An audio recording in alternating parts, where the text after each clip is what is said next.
strong. Yes, we're made of steel. We talking sports right now. You better know that it's real. We on your airwaves all. We talking every level. Yeah, that's right. Put them on the chopping block. Rating them out from A to Z. See which one is hotter now. Wanna chime in? Hey, pick up your phone and call me. Hope, Flint, Go, Ella, Wawa, Aubrey, Gas City, Westbrook, Cruiser, Christian, Southside, Rammer, Jammer, Yellowhammer, give them hell, Alabama. Friday night lights, it ain't nothing like Saturday hype. We love it right. You wanna hear the best sports to now? Compile Sports Talk, the best all around. Compile Sports Radio, I hope you ready. Compile, yeah, it's about to go down. Compile, K-A-P-O-W, Sports Radio, and yeah, we all the way live. Compile Sports Radio, I hope you ready. Compile, yeah, it's about to go down. Compile, K-A-P-O-W, Sports Radio, and yeah, we all the way live.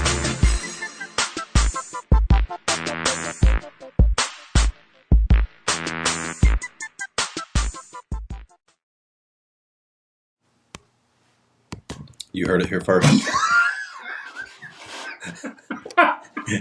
We went live. Welcome to the Coach T. Smith Show. Jeff Underwood, Jerry White, what's up? This dude, man, is just different. Coach He's T. gangster, Smith, you're for sure. a different kind of dude, man. I don't know about all that. And we're here for Like, it. glad to be here. And we're here for it, Coach. Good morning, everybody. Got a lot of good mornings coming on. First of all, I always got to ask. Hey, I did get a request yesterday that we have to have Brant Jones on this show. Not during this time, so. Not during this time. Yeah, Not during this time. I have to get somebody to get me on Facebook, and I'm just going to blast him with a ton of questions. Jeff, I was told that if we want to know what's really going on at Westbrook, Brant's the guy. Then I also heard that, 50% true, 50% false, but either way, it'd be a great show. And I'm here for it. So it's hit or miss. Yeah, who knows? Coach, first of all, congratulations on going on the road and picking a big victory against a very good opponent. Right. Big win for our program. I mean, you have those moments that you think that you can look back on 10, 15 years down the road and say, hey, those were some dividing times. And again, I'm not trying to make one win bigger than what it was. It was one Friday night. But the atmosphere, the way that game flow went, our kids' fight and the resiliency that they had, and then the way that it ended in overtime on a fourth down play. I mean, just a lot of excitement, a lot of positive energy coming out of that game for Westbrook in general. Our fans were excited. The kids were excited. Coaches were excited. Just a really, really good game, a great atmosphere against a quality opponent, and able to come out on top. We've had several of those games over the years that could have went either way, come down to the last play of the game, and it seemed like they always happened to go the other way. So it was good to get one of those games to go our way and hopefully set the confidence level of our kids up that, hey, we can win these types of games when it comes down to those moments like that. Talk about how important that is, because the last couple of years, we've had the conversation of, first of all, you just don't automatically know how to win. You got to be put in tough situations to be able to overcome something. Right. And I think we've seen progression over the year number 3 here. So you've got to be very proud. Yeah, certainly. Like go back last year, we lost 3 region games by 3 points or less, lost one on the last play of the game. My first year, we went for 2 and didn't make it, lose a tough game at Ohatchee. Yeah. Just that those are 4 times that just quickly come to mind in the first 2 years to where we had, chances where things could have went either way, hinged on the outcome right at the very end, and all those went the other way. And I do think that is a part of the mindset, learning how to be in those close games and find a way to win them. And the other night didn't start particularly well. We went 3 and out on our first 2 possessions. They hit us with 2 big plays and touchdowns. It was 14-0 early in the first quarter, 21-7 late in the first half. We got a touchdown right before the half, give us a little momentum, and then our defense was lights out in the second half, and we got some stops and took the lead, and then we gave up another big play, a big pass play that they tied it with about 6 minutes to go in the game, and we drove it down, added the rest of the clock, lined up for a potential game-winning field goal, and we weren't able to execute the snap and the hold and the kick. We weren't able to do it all. The process failed us a little bit there, and so we go into overtime, and they kind of got momentum going into overtime. We have to take the ball first, because whoever wins the toss obviously going to play defense.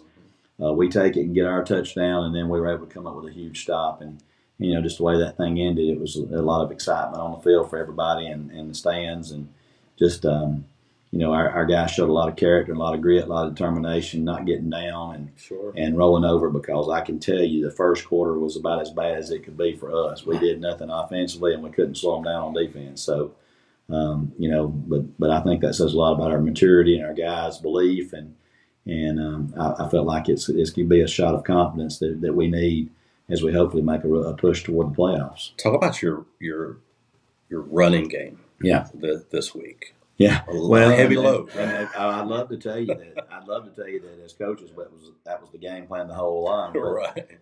Really, it became the game plan in that game because we were having such a hard time slowing them down in the beginning. Mm. We felt like the baby take a little bit of that momentum away. They hit us with, I think they had 4 plays in the game of over 50 yards, 3 of them touchdowns. I think just from a complimentary style of football, we always talk about complimentary football. Sure. Our offense needed to possess the ball for a while to give our defense a chance to regroup. And I give a lot of credit to Coach Lowe and Coach Sean Smith and Coach Easterwood and Coach Wayne Lee, our defensive coaches, for coming together and fixing the issues that we were having on the defensive side. And offensively, we kind of went away from our normal 50-50 split to saying, hey, let's try to run the ball right here, try to make some first downs, try to eat some clock. Give our defense a chance to catch their breath, and those guys did, and the coaches made some great adjustments. The kids went out and executed those adjustments, and then we started having some success with it and trying, although they're a larger school than us, they were playing 5 or 6 kids both ways. We weren't playing anybody both ways, and I think we kind of wore on them a little bit in the second half. You could kind of see that depth factor that we were, that we were playing more kids. It started to take over, and the running game was getting 5, 6, 7 yards a pop, and we were keeping our defense on the sideline. I think for the game, we wound up snapping the ball 68 times. They snapped it 37. So ran the ball 61 times. Ran it 61 times, on through 7 passes.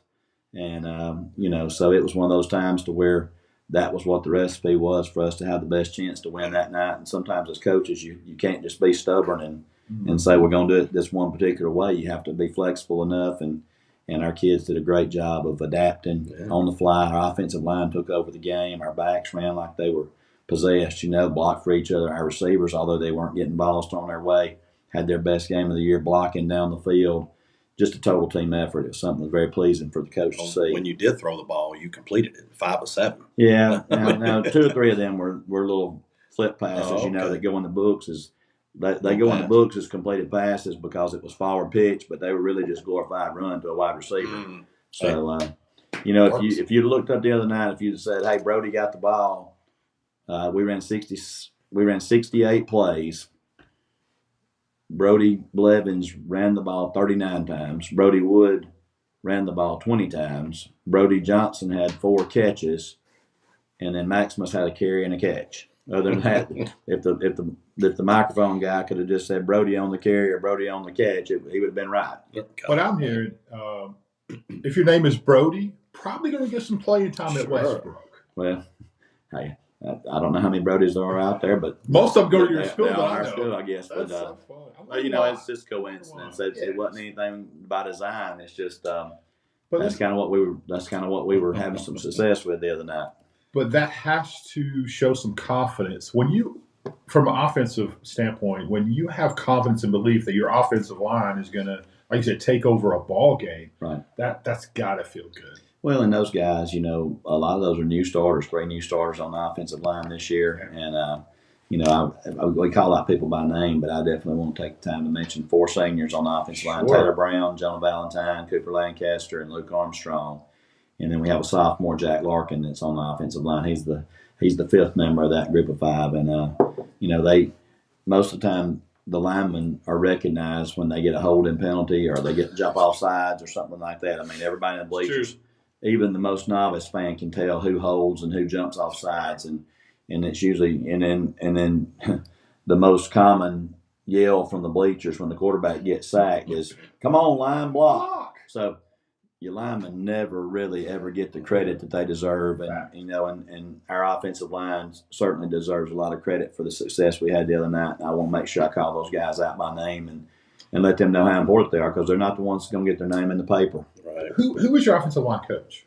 Offensive line coach is Adam Brown. It's Adam Brown. Adam Brown. Good coach. Yeah, he had been doing defensive line for us, and then when we lost Mark Sanders to the head coaching job at Asheville, Adam Brown had experience working with offensive line before. He played offensive line himself when he was in high school and college, and I just love Adam Brown because he's just a hard-nosed guy. He's just a good old fella that likes to coach football and loves on kids, and it was just easier for me to work with him on that side of the ball and had a lot of trust and faith in him because of what I've seen him do over the last couple of years, and it really has worked out great for us. Let me see. I can't remember who said this, Coach. It was some college show on TV, over the years, and they said for a head coach to really be successful and understand the game of football, they have to understand the offensive line. Yeah. How important is that really? I mean, it all starts right there. Right? It's everything with offensive football, and everybody. There's more than one way to skin a cat. I mean, everybody likes to see the 6'5", 300-pound offensive lineman that just mauling folks, right? We don't have that this year. Our guys are, for anything, I'd say they're a little bit undersized. We probably, Jonah's about 250 or so, but other than that, everybody's somewhere between 180 and 220. So we're not just huge offensive linemen. We're not just coming out and double teaming guys and pushing them into the linebackers and all. But what we do, we do more of an angle blocking type system to where we're trying to get angles on people. Mm-hmm. We do a lot of motions and things, and we do a lot of misdirection, and we try to set our linemen up for an opportunity to be able to get to the second level if that's what their call is, or be able to handle a guy at the line if that's what their job requires them to do. But our guys have done a really, really good job of buying into that, and even for Coach Brown, being an offensive lineman, you like the pancakes coming off, and we certainly don't want to discourage pancakes. We want pancakes, but we try to do things to take advantage of what our guys can do well, and getting up on the next level and getting out in space and getting angles on people and letting our ball carriers be able to cut off those blocks. Is kind of what our scheme calls for, and it takes some tweaking over the years and things, but I've been really, really pleased with the progress that group has made. What do you tell your kid? Let's move away from football for a minute. Integrity. Yes, sir. We've had some conversations with some people and some coaches and different things over the last couple of weeks, and integrity has seemingly lost its value, its momentum, if you will, not only in church but in every facet of life nowadays. You always preach integrity. What does I need these students watching, because these guys that go back and watch you, these guys on your team and not on your team, the ones you've coached for 30 years, are going to go back and watch this.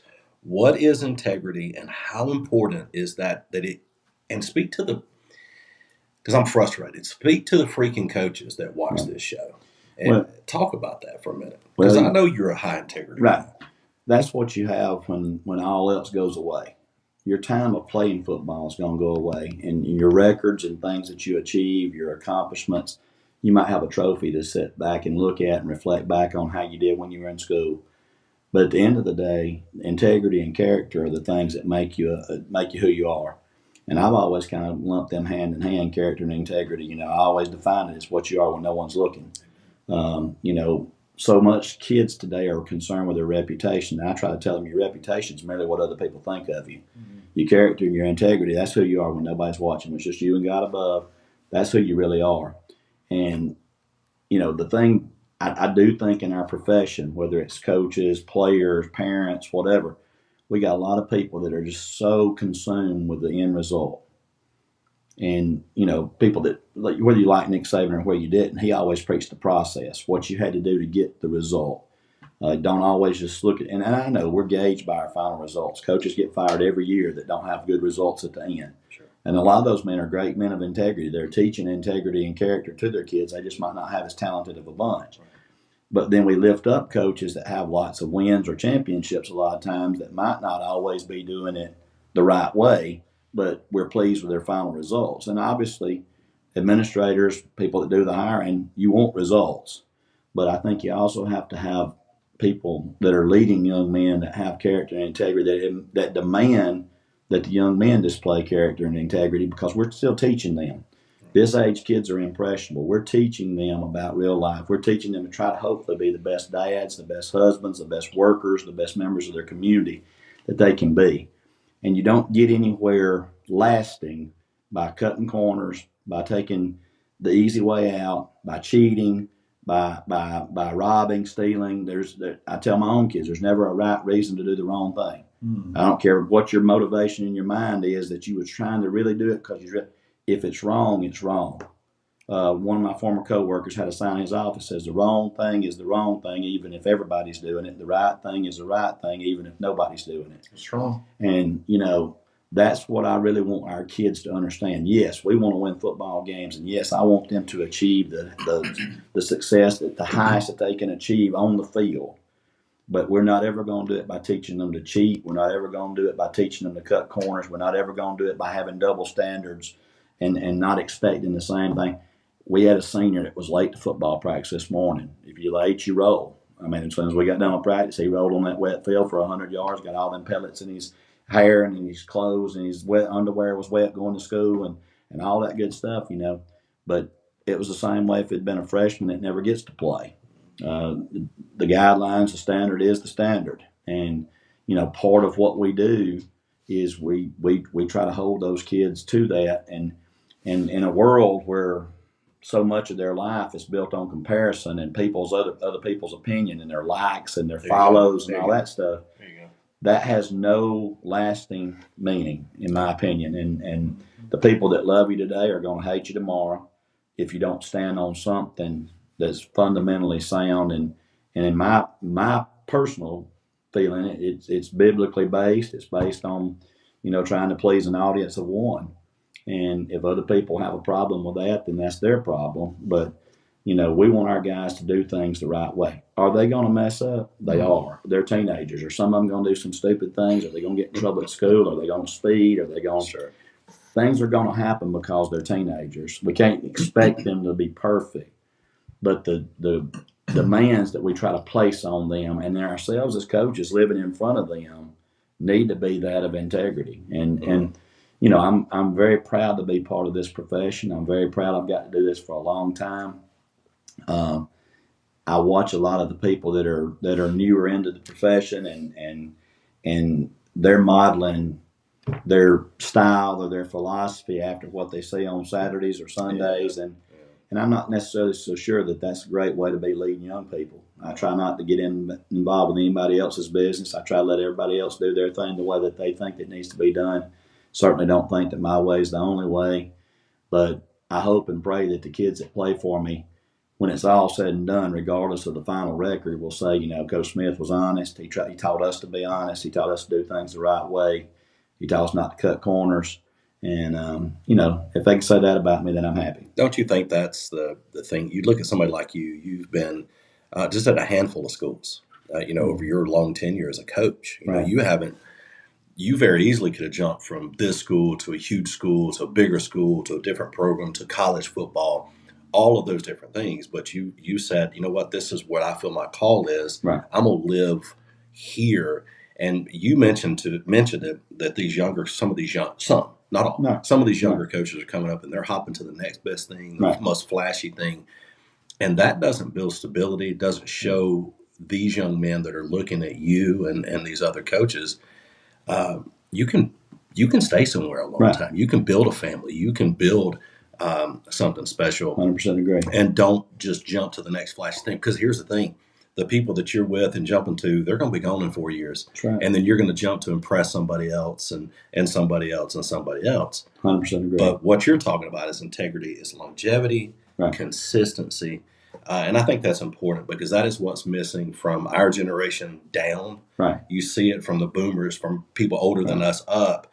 That's where we all learned it, of what we should be. And these guys, our generation has failed. And I'm thankful for people like you that say, I'm going to stick with it. And it's hard to run around and talk about today's teenagers not being this, and this, because we're the ones that raised them. Right. It's on us. It's on us.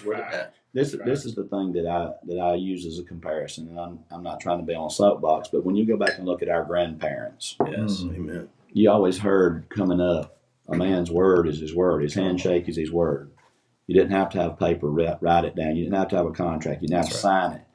Now then, we pretty much have to sign everything, and you still have people that want to break that and say, I didn't do that, or that ain't what I meant, or whatever, Now then, there's more legalism out there than ever before, and we find more and more people whose word is not what they said it was. How cool would it be if we could go back and live in a world where everybody's word was their word, Right. a handshake was good enough? Yeah. How cool would it be that if we didn't have political affiliations and we just simply voted on the best person because they had the same beliefs and the same values, and their platform coincided with how we thought we want elected officials to be? How cool would it be if you could do all those types of things and not have to worry about a title? I mean, that to me, it's not a hard recipe. If everybody was just decent human beings and everybody treated everybody the way they'd like to be treated, and if everybody's word was their word, we wouldn't have crime, we wouldn't have problems, we wouldn't have none of that stuff. Well, everybody wants to talk about football, and that's what we're here to do. But I think it's important. I tried to ask this question to somebody a couple of days ago, and they just dodged it. I'm still waiting on an answer. It was the worst thing I've ever seen in my life. But I think it's important that people don't see people like you just as a football coach. Right. There's far more to Steve Smith than football. I mean, there really is, and we see that with the family that you've raised, the way you model marriage to these young men, with the way you and your bride do that. That's what they need more than football. I appreciate you saying we that. just want to appreciate you recognizing that, because those are the things that's more important. Sure. And love. I love football. There's no question about that. There's nobody out there that loves it any more than I do. But I say football's what I do, but it's not who I am. That's right. And who I am is the person that tries to be the best leader of people, the best husband, the best dad, the best Christian that I can be. And football's what I get to do as a living. There you go. It's funny. I remember some event you were doing or something. It was at Piedmont. You had coaches. I don't remember what it was. We were there maybe 7-on-7 or something. And I heard you speaking about, and you were talking about football is a lot like life. It's going to get hard. Football is going to get hard. Life's going to get hard. Right.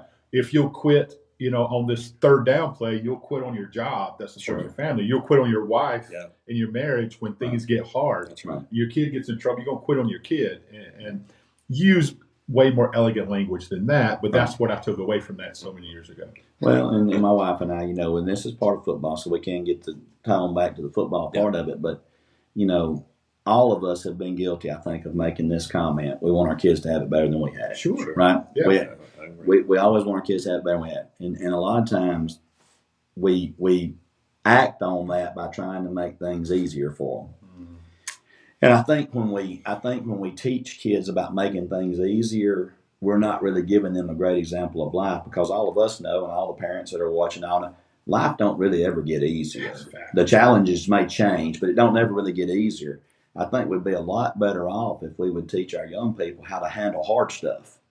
Because I think if you teach them how to handle the hard, that's a lot better than trying to make it easier. And I got to give a lot of credit on that to my wife, Rachel. She's the one that found that on a coaching seminar or a coaching video that she was watching. And the lady that was trying to explain how and it was about a softball program, and she was trying to talk about how she could make her ladies be, more resilient, more, independent.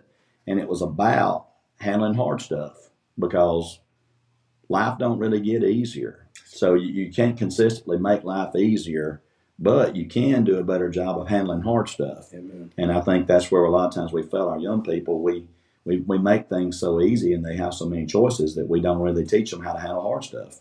I failed in that area. Boy. Making it easy on my kids. All of us, I think, reflect back and say, man, I wish I'd have done this. I wish I'd done that, People are blowing you up. Mayor Joe Taylor, coach, is preaching now. Take the politics out. Amen. Bertie Badgett's. Everybody's just blowing up. Congratulations on 300 victories. Thank you. Just can we stop there for a second? Let's talk about your first victory and everything between your first victory. I'm sure you remember.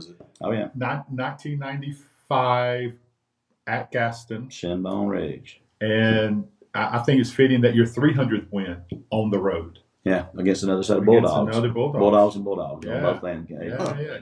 Bookend with Bulldogs, right? You've had a lot in between, too. Man. A lot in between. But what I'm going to talk about is playing on the road, and we're talking about life, and again, being hard. Playing on the road is they call it a home field advantage for a reason. Right. So to get in on the road and get your first and get your 300, a lot more to come, hopefully, right? We're expecting 400, 500, 600 coaches. You'll be coaching 104. We need you out there. To roll me out there, man. We'll get you there. But just kind of reminisce just a little bit. And we'll talk about this week's game. Yeah. But just reminisce a little bit. Again, congratulations, man. That's an unbelievable accomplishment. I appreciate you saying that. Thank you. No, it's been a lot of fun. You know, a lot of places in between. When you coach small school ball in this state, you get to see some interesting places. Yeah, you know, that's right. We've been to some places when I was at Cedar Bluff. You know, we went to a place, one particular place on a given Friday night. I only had 25 on the team, but we could only get the starters in the dressing room at the time because the dressing room was so small you couldn't even get 25 in there. So we had to dress in shifts. That's awesome. I've been places before where we dressed outside and just had a cover and a curtain that you pulled back so the people that were going in the stadium didn't see your guys changing because they didn't have a dressing room. You know, you've been to all kind of places like that. We've played on places. I played at one particular field twice that the end zone on the end away from the scoreboard. I don't know if I'm not smart enough if that's north or south or east or west, but the end away from the scoreboard at their field, that if you were on the right-hand sideline, the visitor sideline, it was only 8 yards deep because the fence cut across right there at it. So I played at a place before to where I threw a corner. We're notorious for throwing the corner routes down there, the end zone, and they had a tree that was planted before the school was ever there, and they refused to trim the tree, and we threw a corner route, and my guy goes to catch it, and the tree limb knocked it down. Good defense, coach. And I mean, I say all that stuff. I was like, ain't no way. I'm telling you, way. That's awesome. I've played a game before where they had a live eagle mascot. They let us dress in there. Not a live eagle, excuse me. They had an eagle mascot in an eagle uniform that greeted us when we got off the bus and showed us where we were dressing. Not the coach, but the eagle mascot escorted us to our dressing room. Well, lo and behold, we were dressing in a gym that had a stage. And while we were going over halftime adjustments, I heard something sneeze on the stage behind the curtain, and it was the eagle eavesdropping on our second half game plan. No way. The eagle sneezed, and that's how we caught the eagle. Home field advantage, man. Speaking of ugly eagle. You know, you've seen a lot of different things. Yeah. And we've also played in championship games and got to dress in Alabama's locker room. We got to dress in Auburn's locker room. Got to dress in UAB's locker room. Got to come out making the walk of champions and the tiger walk and all those types of things that as a kid you dream of one day getting to do that, you know, and just a lot of different special memories here at Westbrook. You know, we made a special memory going across the line playing a Georgia school. I've only 400 plus, something like close to 400 games I've coached in. Only 3 times have I played against a Georgia school. So, you know, surprising. So that you know, being on the line at Cedar Bluff, being on the line at Piedmont, you'd have thought we'd played more crossovers, but we'd played Cedartown once and Rockmart once when I was at Piedmont. So going across the state lines and, you know, bus trips and taking the charters, and then years that I had kids that said, hey, that's a long trip, but we don't never play good on a charter. Let's take the cheese. You know, we played in several state championship games at Piedmont and rode the cheese wagons to the games. I mean, you get the police motorcade driving you into Tuscaloosa to Bryant-Denny Stadium for the Walk of Champions, and you get off the cheese wagons, and everybody's like, oh, that's got to be the most tightwad coach ever, not even charter buses. But well, so Brant just said, before you said it, he said, I bet he's always had nice buses to bring him to the games over these years, and then it's hilarious. So, you know, just lots of great memories, man. We wouldn't have enough time if we was here all day to talk about all that stuff. Plot twist, it was Connor Stallions. LOL. What? I don't know. I'm just reading the comment. Wasn't Connor Stallions the guy? That's the guy from Michigan that was doing the spine. He was in the. He was the Eagle. Yeah, he was the Eagle. Okay, I get it now. That's It was Connor Stallions and the Eagle. Correct. Yeah, that's all. I'll talk about it. Summerton Christians, who it was. That was one of their first years in the association. That's one in Christian schools. Is that an independent Baptist church? It's got to be Southern. Summerton Christian. Southern. But the Eagle escorted us to our dressing room when we got off the bus and showed us where to dress. And the Eagle sneezed at halftime when he was in there eavesdropping on halftime. They didn't need to make any adjustments. They beat us 81-48. They didn't need They didn't need any help. They didn't need the Eagle to be spying on us. That's so funny. Yeah. Somebody asked, did Jerry Pike give your work when y'all played Rockmart and when he was your? Never mind. Okay, we won't talk about Jerry Pike. Y'all leave them alone. Rockmart's about a good football team. Oh my gosh! When Great place to buy lottery tickets too. Rockmart? Yeah. Do they win all the time? Yeah, I don't know. Oh, no idea. that's not a preacher talking about lottery tickets, Well, is it? I'm just talking about- I'm talking to my Piedmont people up there. You know, you're talking. Okay, I got you. Jerry Price Payne, open, Russell, the line, yeah. John Hammonds, all you guys up there. Okay. Anyway, This show can go off the rails in a second. So how do you get a bunch of Christians talking? well, when you see them pop on, you just got to say stuff. That's so funny. Not John. John's in heaven. Well, he is. He went on in. He's watching. It's a different kind of watch. So a couple questions here. We're just going to hit really quickly, Coach. Brody Badgett, his question was, talk a little bit about the team that you played in Trine. Did they remind you of any team in 3A that you may have to meet in the playoffs? That's a great question. You know, physicality wise, they remind me a lot of a Geraldine 5 type team. You know, That says a lot. Well, we had seen them on film. They had played a lot of 7 and 8 man lines and just ran the ball with like another lineman in the backfield, and we never saw that a single time the other night. The quarterback had not played the 2 weeks prior to us. He had a concussion, and he came back, and he really could throw the ball well. But, you know, from a physical standpoint, they reminded me a whole lot of what you'd see from a Geraldine or a 5. A Wellborn type team, you know, just physical at you type team. And then when we got in the game, they were a lot of RPOs and a lot more wide open than what we expected. And like I said, they hit us for 3 big plays there early. Once we settled in, was able to keep them in front of us. It was a lot better for us. But that would be, you know, just the people I played before. Now, there's plenty of people in 3A that I've never seen, but that was who they would probably most remind me of, you know, from the experiences that I've had. Bunch of good questions here. What was this one? The mayor of Rainbow City loves you, Coach. Hey, I'm a Joe Taylor fan. Hard not to be. He's a great guy. He does a lot for Westbrook Christian School. We certainly appreciate that. Let's see. A lot of Kevin Moore says, congratulations on 300 wins. 400 will be here before you know it. I don't know about all that. They're putting that on somebody, you, I can't remember who said it, but I read it earlier when we were talking. It said, it looks like your region is going to end up in a big tie at the end some way, somehow. You want to talk about the region a little bit? I hope that's not correct. You know, Piedmont right now has the upper hand. They're undefeated in the region. Us and Glencoe right now have 1 region loss, if I'm not mistaken. I think Wellborn only has 1 region loss at this point in time. So there's 3 of us, you know. So, but you got a lot of things that us and Wellborn still have to play. Glencoe and Piedmont still got to play. Piedmont and Wellborn still have to play. I think Glencoe and Wellborn have already played. So that Glencoe and Wellborn have played, and us and Piedmont have played. That's Wellborn's loss to Glencoe. Right. Yeah. And our loss is to Piedmont. Right. But Piedmont still has to play the other 2. We still have to play Wellborn.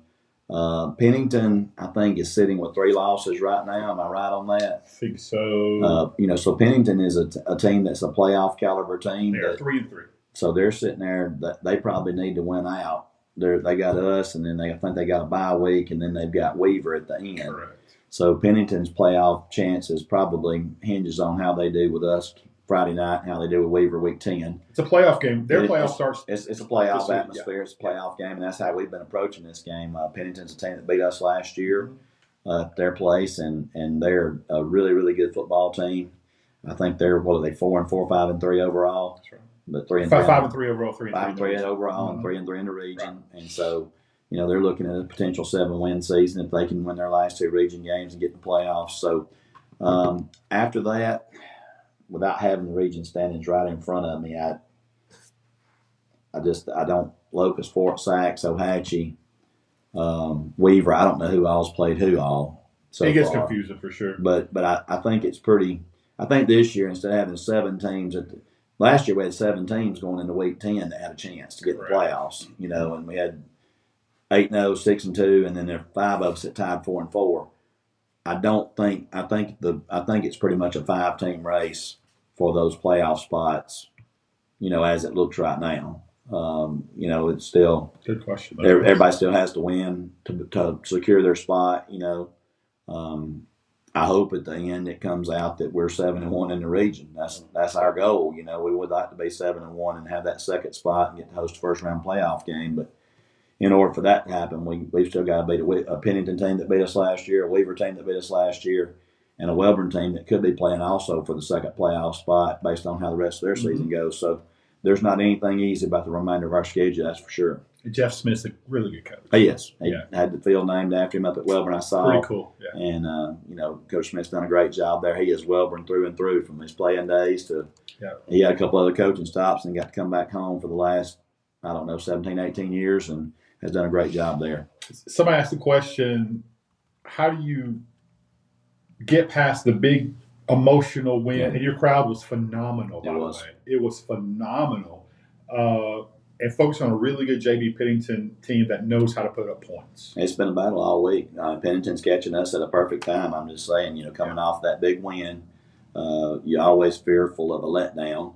And then it's been fall break. So we haven't even been back in our regular routine until today. Today was our first day back at school with the kids. So we practiced Thursday morning like we always do. They're in school today.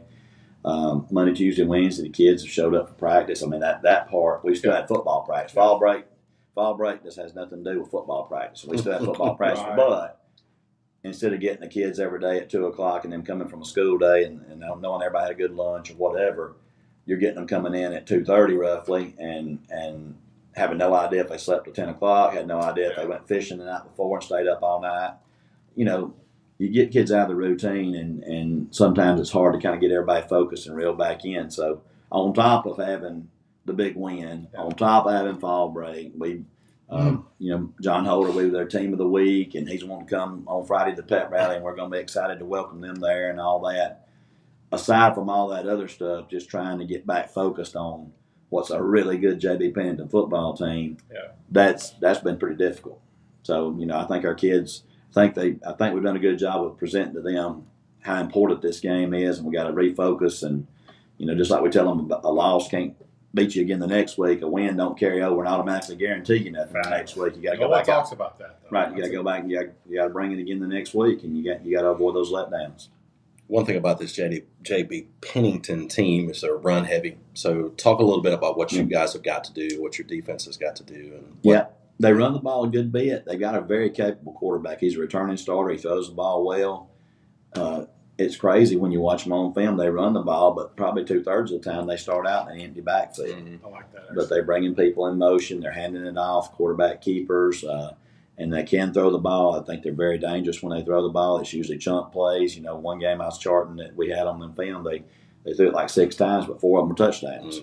So, when they do throw it, they throw it well. And he is a returning starter at quarterback. He has experience from playing against us last year. Coach's son plays running back and linebacker for him, and you can tell he's a coach's kid. He's got great instincts. He's been a little banged up for him, but he's their heart and soul on the defensive side. And then they got guys up front that get after it. Just a complete team. Coach Cantrell's done a really good job up there, and I know he's in his second year, but he's got a lot of energy, and he's got his guys playing with a lot of energy, and that's really dangerous. You got to be able to defend the whole width of the field versus them, and then like I said, they've got several guys that they do hand it off to that can run it, and they can hurt you on the edges, and they can counter you and things like that with the quarterback run game. So just a lot of different things to have to prepare for. They are the third. When it comes to scoring, they're the number 3 team in the region. That says a lot. You look at those other 2 teams, you guys score a lot of points. But a couple quick comments here. One says, was there one ball guy in the crowd that seemed louder than everyone else in the crowd? If someone's trying to describe Noel Weiss, I don't know. Clearly, I figured. Or his dad, Randy. Dad, Randy. It's an inside joke. Inside joke, okay. Yeah. Sorry. Hey, very important question here. Ask him about the saltwater catfishing. That's got to be a family member. So, yeah. That's really a story for another time. But I could roll my pants leg up and show you the scar if I needed to. But I'll pass. We were fishing in Cedar Keys, just off a dock, and we were catching these little catfish that were basically eating all of our bait. And I can't remember. I think Savannah actually caught the fish, and she had it up on the pier, and I'm getting ready to try to take it off, and she shook her rod before I could get down there and slung the catfish off, and his fin stuck in my toe on one foot, And so I kicked that foot. And when I did, I threw him up there, and his fin stuck in my calf on my other leg. So I had a couple catfish sticks that, like I said, I still got the scar in my leg on the one that stuck my left calf. He said the right name, though, didn't he? Yeah. Savannah was the one that posed the question. Yeah. And we appreciate you. She's supposed to be at work or She's on school break, or though. something. She's supposed to be either working or at school. My family's sitting here bombarding me with these questions. They're celebrating that big JSU win last night. So Sure. And it was a big win. It was a good win. Heck yeah. That's great. Anything in closing before we get you out of here, Coach? And don't go to Asheville. You got to go back this way. Back the other way. Yeah, my mind was a little bit fried this morning. I drove right on by the church, and I caught myself when I got out there to the sports complex. What am I doing? I'm supposed to be back at the church doing kapaya. I mean, I just drove right on by. It's so funny. I'm gonna use that Sunday. Well, I'm probably going to use it when I miss Sunday school. Yeah, I went to Asheville, Jeff. I guess I drove to Asheville Tuesday night for a Pee Wee football game, and so maybe I don't know. If you're going to Asheville, just stay at First Baptist. That's a good church. Oh, that's a good church. Really good church. For sure. Yeah. Hey, let's talk about Asheville just for a second. Yeah. How proud are you? Yeah. Look, from let's talk Glencoe and Asheville. Oh yeah. Those two coaches, have to have a little just good on them, right? Mark Sanders is as good a man as you'll find in this world. Yeah. He is a great man. He's a great leader of young men. He's a great Christian guy. I'm so happy to see him doing well at Asheville. It's not the easiest thing in the world to go back to your old home school. Sure. I think a lot of coaches probably have always dreamed of going back to their high school and being the guy that led the team to the championship and all that type of stuff. But to see Coach Sanders go back to Asheville and them start off 5-2, I think they are now. I'm very, very proud of him, and like I say, he's an outstanding individual. And then to see Bailey, the things they got going on at Glencoe, I think they're also 5-2 maybe at this point in time of the year, and have positioned themselves to have a chance to be in the playoffs as well. And he's got a lot of guys on that staff that played for me at Piedmont with Silas and Dylan and Austin, and then being good friends with Ryan Chambers and Taylor Talbot and all those guys. And Coach Weems sent me a nice message this week after the 300th win. Just very proud to see those guys doing well, and it makes you happy on the inside when you see some of your former players or your own kids or whoever doing great. And I'm very proud for all of them. Hollywood Weems. I didn't know that. That's got a story behind it. It is, yeah, great story. I only want to ask you about one top 10 matchup this week, Coach. We'll get you out of here. Just one. One that Jeff and I are very interested in. Pleasant Valley, North Sand Mountain. Yeah. That should be a great football game. Well, Pleasant Valley, I've sang Jonathan Nix's praises in here before. I'm really proud for him and how he's done. They're not just this is not just Pleasant Valley's got a decent team this year. I mean, this has been several years in the making. Last year they hosted a playoff game for the first time in a while. This year, they lost the game earlier in the year to Pisgah that a lot of people thought would be for the region championship. But in North Sand Mountain, another ranked opponent that they got a chance to kind of throw that thing into a three-way monkey wrench a little bit there. I really like what's going on at Pleasant Valley. I don't know a whole lot about the current coach and the current state at North Sand Mountain. Ask North Sand Mountain if they cut that tree. No, that's on the end, full disclosure. Wow. The end zone away from where we dressed at, we threw a corner route, and as I'm going to be the left back corner of the end zone. That's how they win the ball game. The left back corner of the end zone, and that was the place that the tree batted to pass down. So I don't know if they. I asked the official that night. I said, "Mr. Rep, did that ball not hit the tree?" He said, "Coach, it may have." He said, "That tree's been here a lot longer than any of us." And I ain't saying that. That's what the official told me. That's a smart official. Yeah, that's what he told me. I said, I thought we had that thing right in our hands, and the tree batted it down because it was hanging out over the field. But in wiffle ball, when you played at your home field, it was an out for you or interference if it was for the visitor. It was. So it should have been good. It should have been a catch for you. Should have counted. Yeah, that's backyard rules, Coach. Yeah, for sure. And lastly, here I ain't going to ask you to make a pick on that game because I know you're biased against that tree. That happened a long time ago. I can let bygones be bygones. I don't think you can on that one. But that gleam in your eye. It is a memory. Did you let the Eagles be bygones? What's that? The Spine Eagle. Did you let that go? Yeah, something Christian. We buried that hatchet a long time ago. So we'll get out of here, but you can always count on Brent for a good one. He said he loves our new theme song. He said, I bet if you get you to rap it, you would crush it. I don't know what kind of rapper I would be. I think it'd be awesome. I've got a country wang to my rap. I'm That's probably popular these days. I'm sure it is. Because country don't even have country twang these days out here. That's what I heard anyway. Coach, thank you so much. Congratulations on getting on the 300 victory, but you're looking far down the road. And actually, you're only looking to tomorrow night and JB Pennington. That's right. All I'm worried about is trying to get 301. That really is the big thing. I mean, the 01 game at a time thing that you hear coaches say, Most of them, I don't believe you, I do. The biggest game is the next game because it's the next game. Amen. So that's what we have to try to focus on. All right, guys. Thank you to our sponsors. Thank you, Coach Smith. Go Westbrook. Do work.